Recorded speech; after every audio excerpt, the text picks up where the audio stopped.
Chapter 6. A Most Forgettable Evening. Dinner at Sweet Apple Acres consisted of all 4 members of the family 90% of the time. A good deal of the time there was a 5th seat at the table for a guest, and tonight it was Pinkie Pie, who was currently entertaining Apple Bloom with a story her Granny Pie had taught her during her youth. Applejack was glad the rest of the family was distracted. It gave her a chance to simply be quiet and think. Think about Twilight. She looked at the ring on her forehoof. It was still there, still not coming off. Legally, Twilight was her wife for the next 3 weeks, and that made things uncomfortable. Now she was constantly thinking about Twilight. And what's worse, it meant that Twilight was currently thinking of her. She felt herself squirming in her seat, hoping her family couldn't see. Twilight was a naive pony. If she started thinking about the whole thing, she might decide it was a good idea to start dating. Like it was really that simple. She wouldn't think ahead to the inevitable. When it was time for all of Celestia's training to come to fruition, Twilight would go back to Canterlot, or to an area of Equestria far away like the Crystal Empire, and Applejack wouldn't follow. She couldn't. She couldn't leave behind farm life, or her family, or Ponyville. If Twilight suggested it, it would mean rejecting her. It would mean hurting Twilight, a friend she had already truly hurt once before. She couldn't allow that. "Applejack?" "Huh?" she said suddenly, coming to attention. The other 4 were staring at her. "You seem zoned out," Apple Bloom said. Yeah. It's been a long day. If it's alright with y'all, I think I'm just gonna head up to bed." "Well, if you're not feeling good," Granny Smith said, though it was unnecessary. Applejack was already getting up and carrying her plate to the sink. Rarity had to admit the coach and carriage was nice, even with the present company. Blueblood hadn't been much for small talk, spending most of the ride admiring himself in the mirror. Sighing, the mayor finally spoke. "Where are you taking me?" "A nice, fancy restaurant. Good moonlight view on the balcony. Auntie Luna just put up a new constellation and I'd like to see it." "Oh. You enjoy her work?" "Of course. She is family." There was silence for a moment. "Well, technically there is no blood, but since Auntie Tia did help raise me, I consider her so." Rarity actually raised an eyebrow. "Yes, I've heard of that. Every pony knows you as the princess's nephew, but—" "My parents." He said that not in a loving tone. In fact, it was more akin to the way Celestia talked about discord. "Never mind, I don't know you well enough to get into that."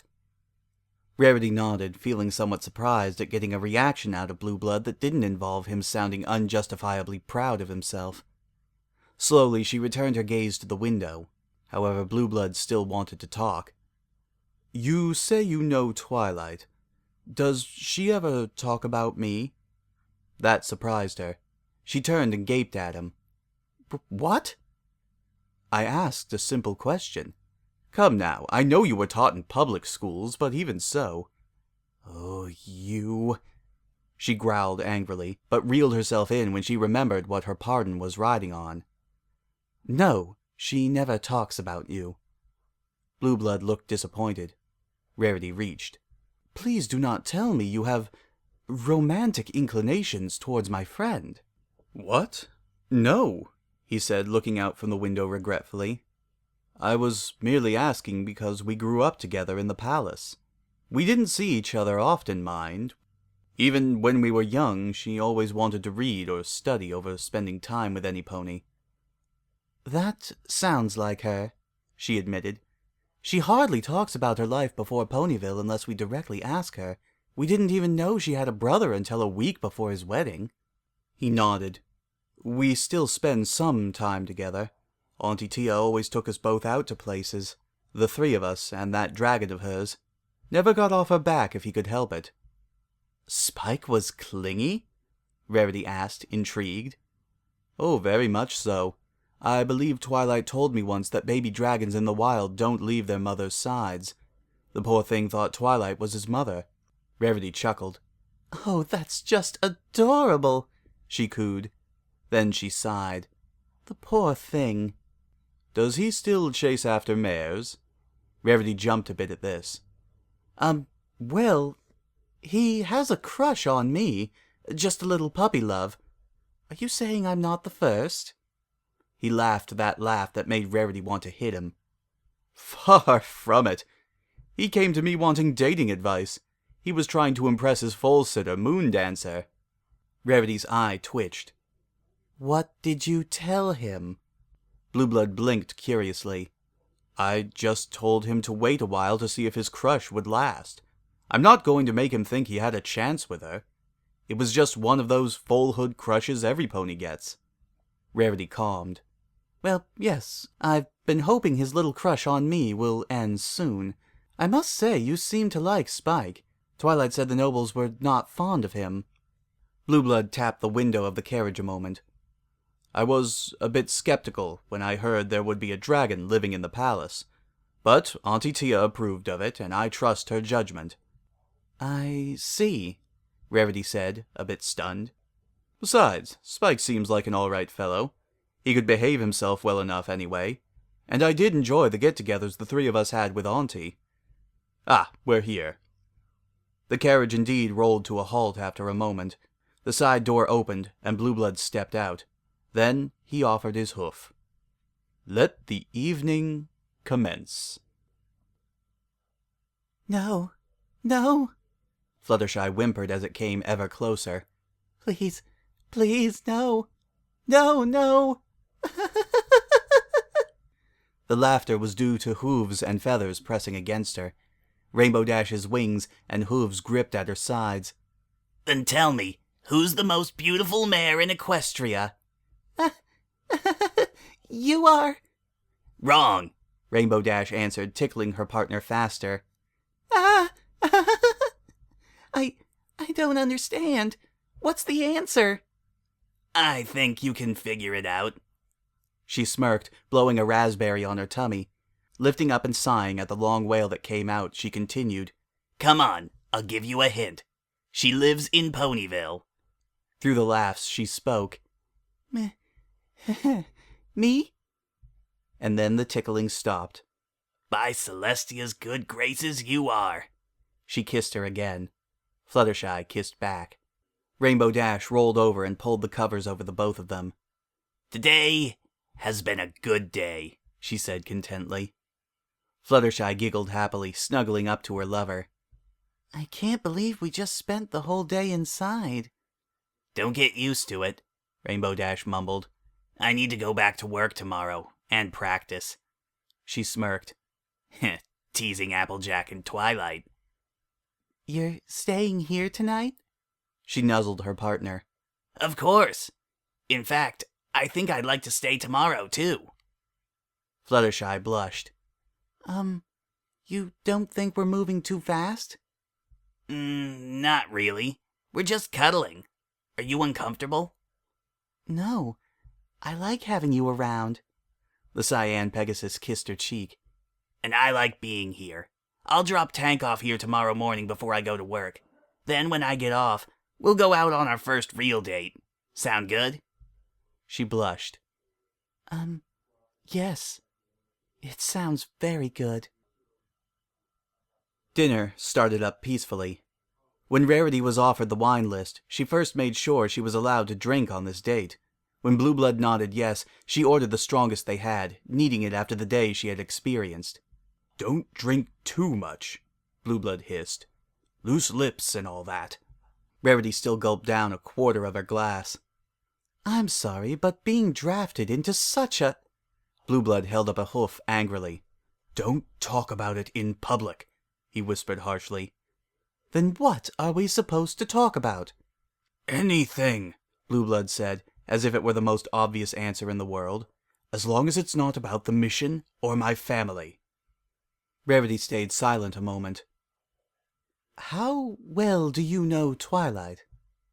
Quite well, he said. Our excursions with Aunt Tia were about once a month. We were a kind of family for a while. Rarity tilted her head in surprise. For once, the arrogance was out of Blueblood's voice. He seemed genuinely lost, remembering a better time. Where were these excursions? Oh, various places. Everywhere from Wonderbolt derbies to operas to even local carnivals when she traveled. I must admit there was a certain charm to commoner entertainment. Rarity scowled. Oh, do smile. We're supposed to be dating.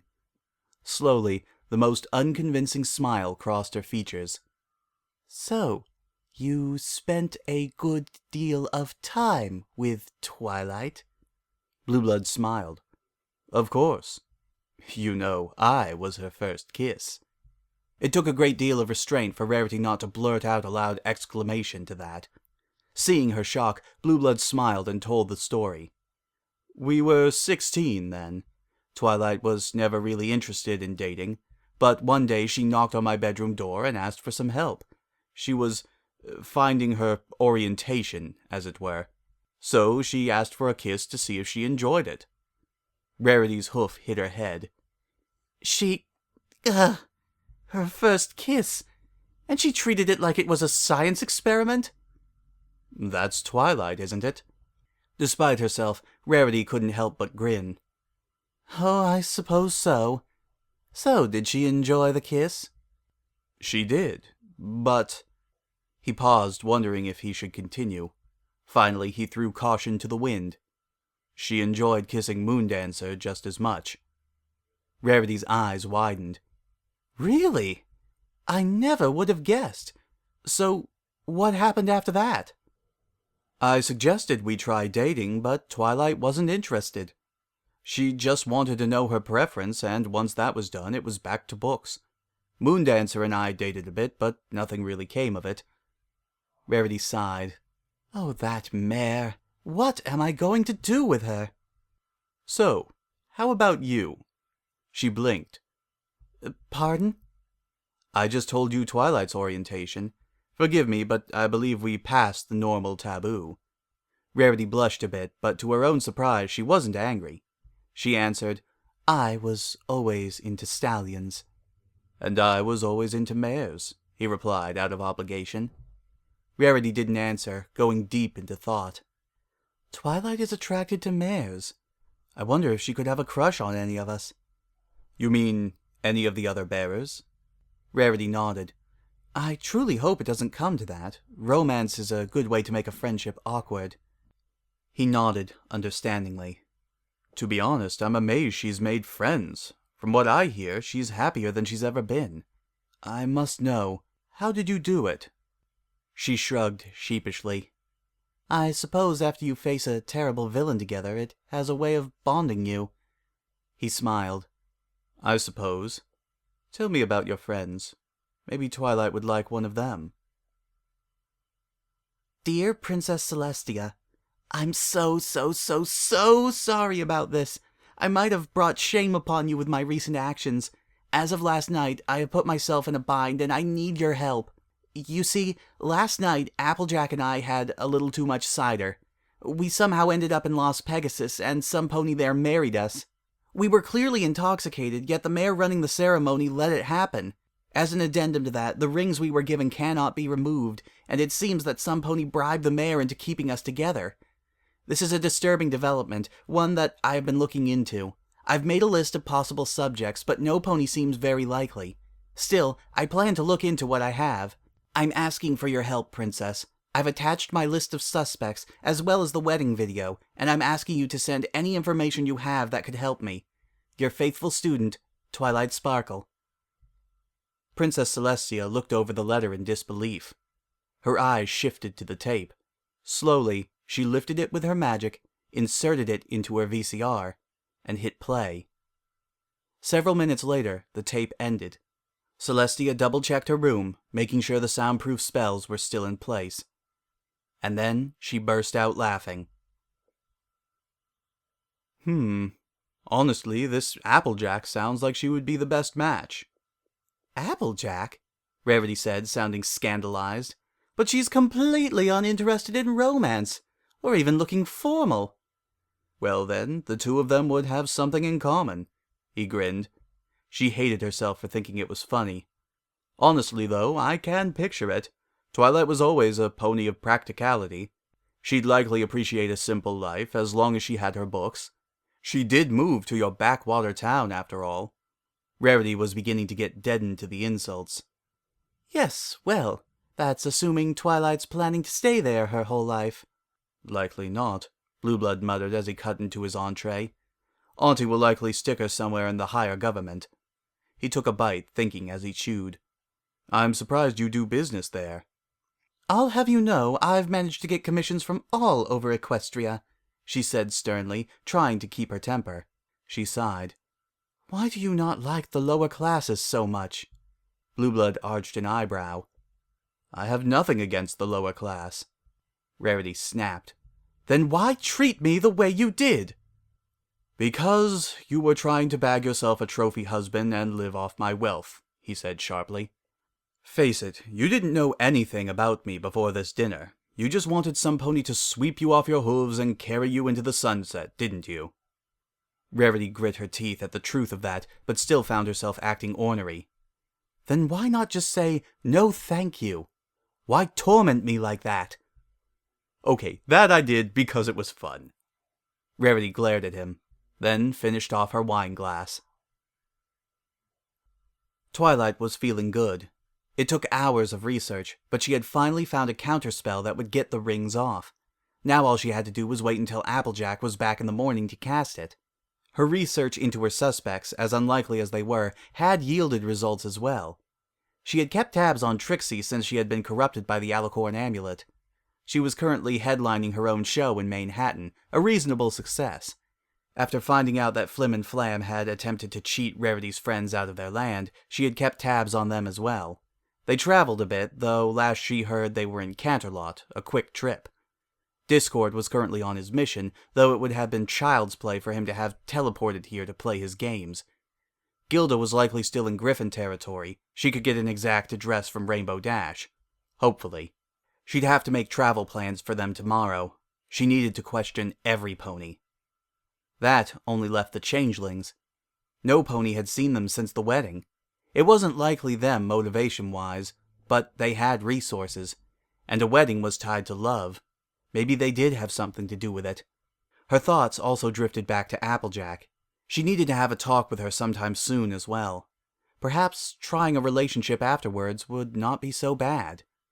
Spike cooked Twilight her favorite nachos for dinner. She ate hungrily, bathed, and brushed her teeth. Then she climbed into bed, ready for a good night's sleep. Applejack lay in bed, her mind still racing. What was going to happen? Would their friendship survive? Maybe if she got some sleep, things would be clearer. However, any chance of sleep ended when a bright yellow glow suddenly lit up the bedroom. Applejack sat up. Ow! Hey, what in tarnation? She saw now the ring. It was glowing. What the hey? Suddenly, a beam of light shot from the ring. It struck Applejack's window, forcing it open. What? She began, but suddenly her foreleg pulled her into the air, levitating her above the bed. Huh? And then she shot out of the room, hoof first, heading across town at blinding speeds. Twilight lay in bed, trying to get to sleep. She had a big day tomorrow. She couldn't be exhausted. So imagine her surprise when she felt herself involuntarily sitting up and a bright flash of light blinding her vision. She was only able to give a cry of surprise before a beam of light shot out and struck her window, forcing it open. "Twilight?" Spike yelled, leaping up. "What's wrong?" Twilight didn't answer. She was too distracted by a small orange dot on the horizon that was steadily getting bigger. Her eyes widened when she realized who it was. Ah! And with that, Applejack came in through the window, landing on Twilight's bed and in her forelegs, completely eye to eye with one another. "What the... Applejack? What happened?" I don't know. Something pulled me here." "Was there a bright flash of light?" "Yeah, she began, but cut off when she got a good look at Twilight. Your ring is glowing." "Yours, too," she noted, looking at the band across her hoof, still shimmering. "I was right. These rings do have other spells woven into them. I think they're making us sleep in the same bed." "What?" Spike laughed, doubling over. It's not funny, Spike, Applejack said angrily, blushing. Yes, it is, was his only reply between breaths. Applejack lifted herself from her wife. Twi, please tell me you found a way to get these rings off. Yes, but I'm too tired to cast it right now. Let's just get some sleep. Applejack blinked. You want us to sleep in the same bed? Twilight blushed. Not like that. You and Rarity slept in the same bed after all. We can do that and still be platonic. I guess so, she said slowly. Carefully, as if taking her time, she eased her way under the covers. Comfy? Twilight asked. Yeah. Sorry, Twi, I'm a little shaken. It's okay. Let's just get some sleep. She thought a moment. You think you'll be able to get back to sleep, Spike? Yeah. He laughed, still not over his amusement. Let's just get some sleep. Yeah, Applejack said slowly, as Twilight lay her head down, just inches from Applejack's face. Sleep. To be continued.